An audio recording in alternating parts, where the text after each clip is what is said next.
Danielle, tell us a little bit about yourself. You're from where? I'm from Denver, Colorado. Welcome. Been in business for about 7 years. You've been in the business for 7 years. We're going to throw your stats up on the screen here in just a second. You've been through the team building course, Sales Rocket graduate, one-on-one coaching since early 2023. In 2023, you sold 84 homes for $45 million in volume. And this year, you're on pace for 150 units and 80 million in volume. Tell us a little bit about that.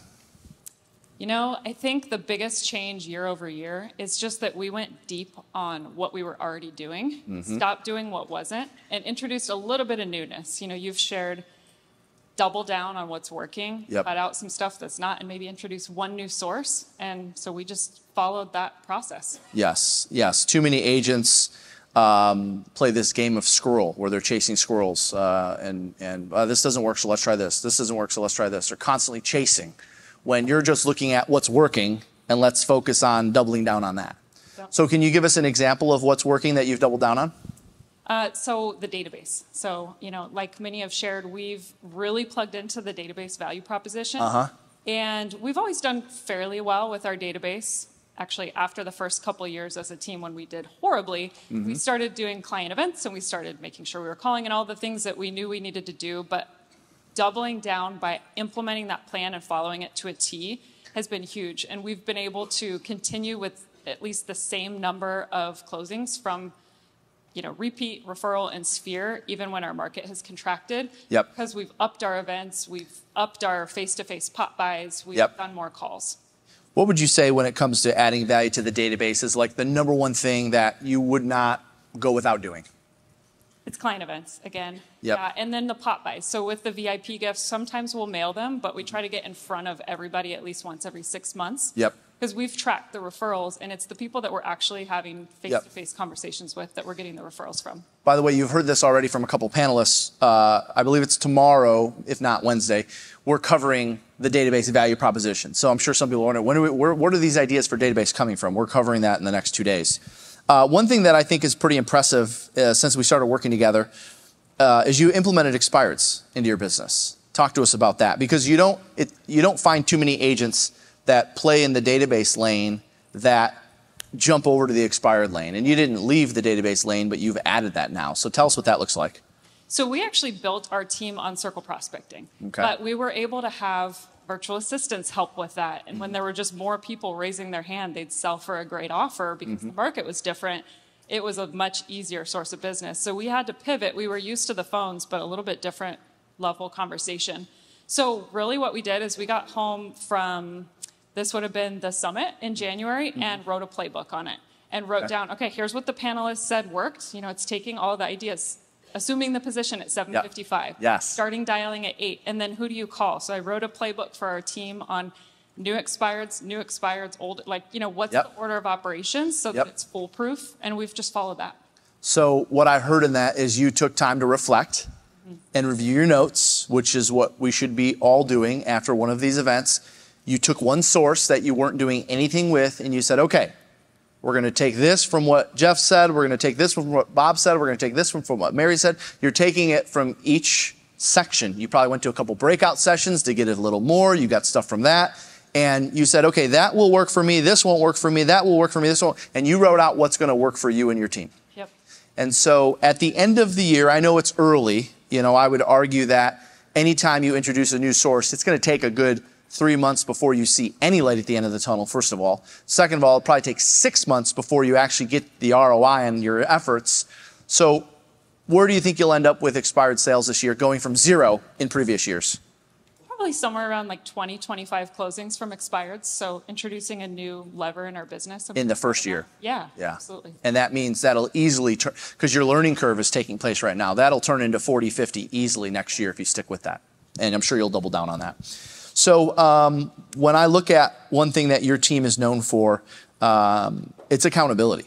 So talk to us about the accountability within your team, why it works, and where you got the ideas for it. Yeah, good question. So I think it comes from the fact that when I got into the business in 2017, I didn't even have enough money to get licensed. And I'm sure a few people can relate to, just making that transition into the industry. And I had to borrow money from my grandma just to get my real estate license. And so I had something to prove, and I wasn't going to let anybody down, had 2 young kids at home. And so I really had to take a bet on myself, and I had to do what I said I was going to do. I mean, that was a non-negotiable for me.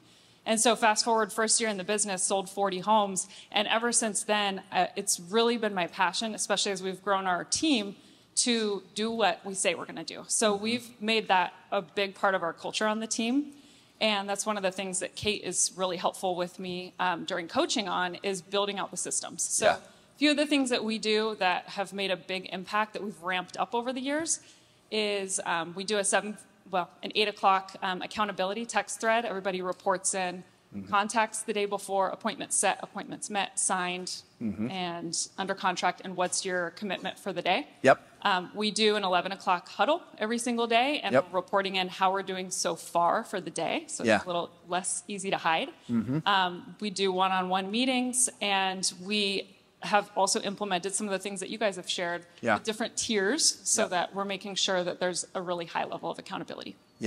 So it sounds like you're creating structure in a world where real estate agents aren't used to structure. So how do they react to that? Your current agents, your recruits, how do they respond to such a structured environment when that's not the reason they got into the business? Well, the right agents for us respond in a really positive way. It's what they want. And we've gone through a lot of learning lessons on who's not right for our team. One of the things I've learned is when building a team or building partnerships, you have to lead authentically with what's important to you.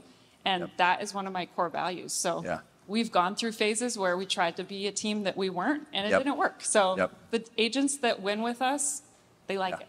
One thing you said on the phone was that your self-generated business is up 15% year over year, and you shifted your business model to self-gen first, which is something we're passionate about. So tell me about how you did that and why you did that.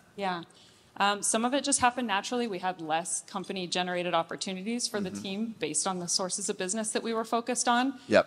And many of our agents have really stepped up, and a lot of it is just getting them plugged in with Glover U. They're here, they're excited, and so they are listening to what you're saying. Maybe they listen to you a little more than they listen to me, even if we say the exact same thing. And so just getting them plugged in and getting our team bought in, and they make more money when they self-generate as well. So it's really been a win-win. That makes sense to me. Listen, at the end of the day, you can never be a prophet in your own land. So we can say the exact same thing, and they will take action on what I say, and they will ignore what you say. And that's why so many people use Sales Rocket now as part of their onboarding. So what does that look like for your team? How do you use Sales Rocket as part of your onboarding? So it's a part of our onboarding for new agents. And we are pretty structured around how much they have to go through before they can start touching company leads, before they get too much of my time invested, or we have another person who helps with onboarding, and really want to make sure that they're willing to put the time and energy in up front before. So what does that time and energy look like? How long are they in Sales Rocket? Is it 3 a day? Is it 5 a day? What does that look like? It's usually 3 a day, a few days a week. And if it's an experienced agent, it's a 30 to 45 day onboarding. If it's somebody who's new, it's about a 60 day. Okay, good. So you slow it down and you let them really dig into the homework, versus someone who's experienced, they've already checked a few of the boxes on the homework assignments. And when did you start using that as part of your onboarding? Probably about a year ago. About a year ago. Got it. And you've seen a good increase in self-gen, so that's good. The last thing I noticed about your business is you also have stepped up your social media game. So tell us about that. So I think that it's important for everybody to realize you can win with social media in different ways. To jump from where I was or where I am to Bob is very intimidating for me. That's I got to hire somebody. I got to figure out all these different things that I want to do. And so I just started small and started getting on video more on my feed. I don't have a huge following, but I could trace probably 80% of my own personal business this year to repeat referral and sphere that I've either met or nurtured and connected. You connect with on social media. So you really embrace the fact that social media is your database. Exactly. And do you use the copywriting formula? Yes. Yeah. I'm working on that. All right. Post. No, I've seen it. You follow it we used it as an example in our last tour because you followed it verbatim. We'll cover, the copywriting, and I have some new copy for everyone as well that we're going to share. So the last question I have for you, obviously you and Kate have been working on your leadership journey, going from salesperson to leader. What are you guys working on right now? Or tell us what that leadership journey has looked like for you. Yeah, so it has looked like just getting a lot of clarity, kind of like what Justin shared earlier. It's figuring out, do I really want what I thought I wanted? And making sure that I'm continuing to build a team and an organization and a business that I want to have. Yeah. So it's cutting out a lot of the stuff that just we think we need to do, but doesn't actually make us happy or drive business. Yeah. If there's one piece of advice you could give the audience based on your experience in real estate and, of course, your connection now with us, what would that be? I think the quote of the year is work works. So just keep going and do the work and go home with, if you can, put together a playbook of exactly what you're going to implement from these conferences, because that's been the biggest game changer. Yeah, awesome. Love it. Let's hear it for our panelists. Thank you, guys.